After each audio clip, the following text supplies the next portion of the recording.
Eu digo tamanha danada. Muito bem, pessoal, parece que realmente vocês gostaram aí da ideia das revisões sendo lançadas no YouTube. Então aqui eu estou fazendo mais uma revisão do último assunto aí que nós estudamos, que foi uma introdução de mercados macroeconômicos, né? Lembrando sempre que é uma revisão, o objetivo não é substituir a aula, nosso curso é presencial, nem também fique pensando que você, apenas ouvindo essas revisões, você estará preparado para qualquer tipo de avaliação ou para o mercado de trabalho. É indispensável a leitura, tanto da literatura quanto a gente se manter atualizado no que diz respeito às notícias do dia a dia. Dito isto, não fique pensando que você, apenas assistindo esses vídeos, você está inteirado, porque eu te diria, sabe de nada, inocente. Então vamos lá, vamos correr atrás e vamos estudar. Pessoal, então na nossa última aula nós terminamos falando a respeito do fluxo entre os agentes da economia. Então nós falamos que os agentes da economia são divididos em 4 grandes setores. Então eu tenho aqui as unidades familiares, eu tenho as empresas, eu tenho o governo, tenho o setor externo. Muito bem. Nesse quadro aqui que nós estamos mostrando, foi o último slide da nossa aula anterior, ele mostra justamente os fluxos entre os agentes da economia, tá? Então, nós vimos que a economia é uma ciência que visa gerenciar a questão da escassez. Ela estuda como a sociedade vai se organizar para resolver o problema da escassez. E nós vimos que a escassez consiste no quê? Consiste na disparidade entre as necessidades que são ilimitadas e os recursos que são limitados. Muito bem, hoje nós vamos perceber que essas necessidades vão gerar, as necessidades do indivíduo vão gerar demandas, ok?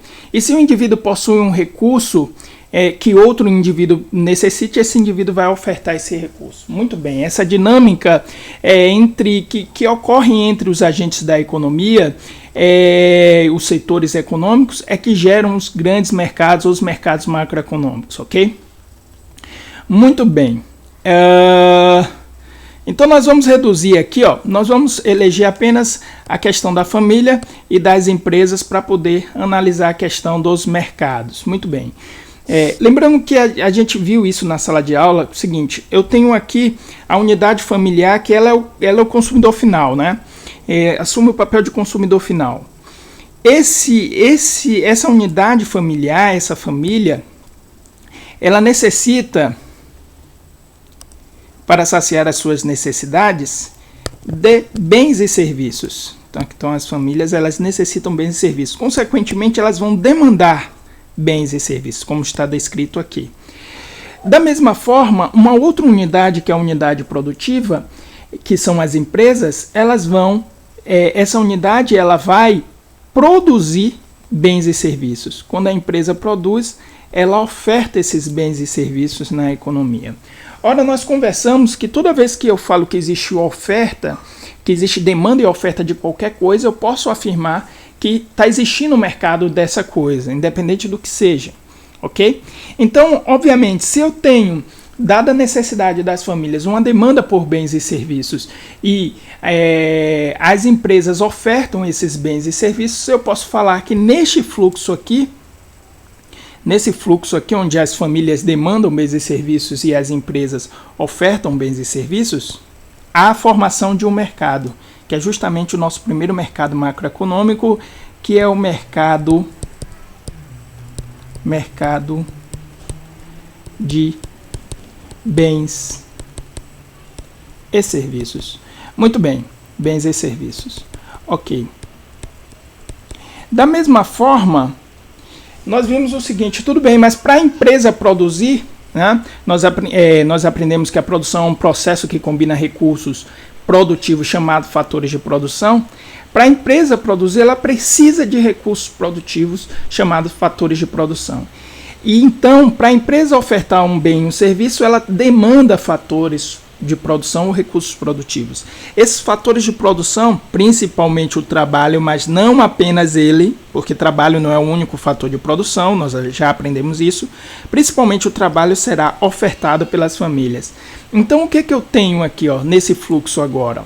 Nesse fluxo, eu tenho justamente uma demanda por fatores de produção e uma oferta por fatores de produção, principalmente o trabalho. Então, aqui eu tenho uma formação de um outro mercado. Mercado de fatores de produção ou de trabalho. Ok? Mercado de fatores de produção ou simplesmente mercado de trabalho. Então, o que eu tenho aqui já é a formação dos dois primeiros mercados macroeconômicos. Os dois primeiros mercados macroeconômicos. Muito bem, agora nós temos que voltar a refletir um pouquinho sobre essas relações entre as famílias e as empresas. Novamente, nós estamos reduzindo aqui os setores da economia, esses dois, para ficar mais simples e a gente entender justamente a formação dos mercados. Então, o que é que nós temos? Toda vez que a família ela tem uma necessidade, ela vai saciar essa necessidade consumindo bens e serviços. Mas esses bens e serviços são ofertados gratuitamente? Não existe almoço grátis. Então, toda vez que a família consome bens e serviços, significa que está havendo um fluxo aqui contrário, né? Que é a remuneração das empresas. Então, a empresa cobra por estar ofertando esses bens e serviços. E aí gera a remuneração das empresas, que no caso, a remuneração das empresas são as receitas. Então, toda vez que um agente da economia oferta algo, ele recebe um fluxo contrário correspondente à sua remuneração. Esse fluxo é pago em moeda. Muito bem. Então, apareceu aqui mais um elementozinho que é a moeda. Da mesma forma, quando uma família que ela oferta fatores de produção, né, conforme está aqui nessa linha, ela recebe uma remuneração por estar ofertando fatores de produção chamado renda. E nós aprendemos que salário é um tipo de renda, mas renda não é só salário, ok? Como fatores de produção também não é só trabalho. Muito bem, então eu tenho aqui a remuneração das famílias, que no caso a renda, essa remuneração também é paga em moeda. Então toda vez que um agente da economia oferta algo, ele recebe um fluxo de remuneração. Ele oferta um bem, serviço ou um recurso, um fator de produção e recebe uma remuneração paga em moeda. E é justamente o que está expresso aqui nesse quadro aqui embaixo. Então eu tenho justamente aqui os fluxos de remunerações dado o que cada agente da economia ofertou, ok? Muito bem, então o que nós chamamos? Nós chamamos o fluxo de bens e serviços, deixa eu apagar tudo aqui que fica melhor, vou apagar tudo aqui, ó. Nós chamamos esse fluxo de bens e serviços de fluxo real. O fluxo de bens e serviços e fatores de produção é o fluxo real, enquanto que o fluxo das remunerações é chamado de fluxo monetário.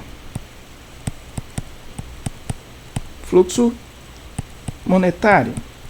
Muito bem, então, se aqui quando a família demandou bens e serviços e as empresas ofertou bens e serviços, formou o mercado de bens e serviços, e no outro lado aqui, quando a empresa demandou fatores de produção e as famílias ofertou fatores de produção, houve a formação do mercado de fatores de produção.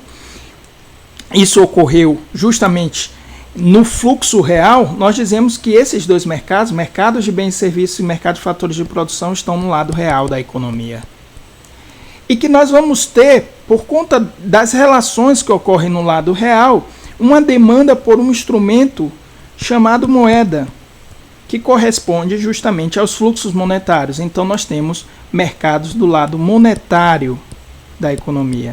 Esses mercados do lado monetário, eles estão relacionados justamente à demanda e oferta por moeda, considerando as relações que ocorrem no lado real da economia. Então eu tenho um mercado onde eu vou ter a demanda e oferta por moeda, chamado mercado monetário.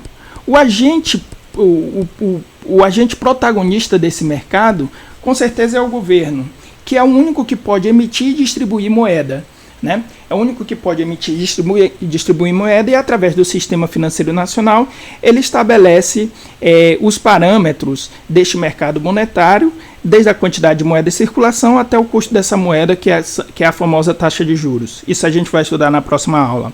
Muito bem, porém, quando eu falo de demanda e oferta de moeda, eu não posso falar só apenas da moeda emitida e distribuída pelo governo, né?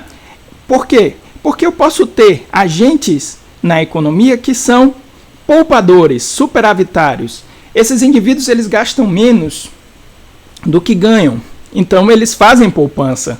E nós temos agentes na economia que são deficitários, ou seja, são agentes gastadores. Esses indivíduos eles gastam mais do que ganham. Muito bem, então existirá um mercado chamado mercado de títulos ou de capital, onde acontecerá demanda e oferta de moeda, onde quem vai ofertar são os agentes superavitários e quem vai demandar são os agentes deficitários.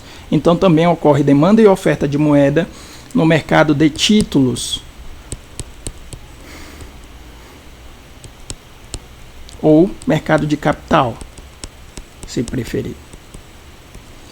Muito bem, só que voltando aqui para cima, ó, nós vimos que esses agentes, família, empresa e governo, eles estão se relacionando com um setor chamado setor externo, ou seja, são agentes que estão fora do país. Nesse momento, a gente para refletir. Aqui eu tenho uma moeda, que é uma moeda estrangeira. Okay? E aqui eu tenho uma moeda, que é uma moeda nacional. Como é que esses indivíduos vão se relacionar com moedas diferentes? Então, considerando justamente a relação de uma economia com o setor externo, nós temos a formação do último mercado monetário, também do último mercado macroeconômico, que é o mercado cambial.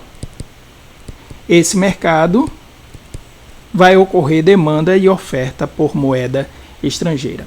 Então é isso aí, pessoal. Esse é o resumo da nossa aula. As relações dos agentes econômicos geram os mercados. Os fluxos reais desses agentes geram os mercados do lado real, mercado de bens e serviços, mercado de fatores de produção. E os fluxos monetários vão gerar os mercados do lado monetário da economia, que são eles: mercado monetário, mercado de títulos ou de capital e mercado cambial.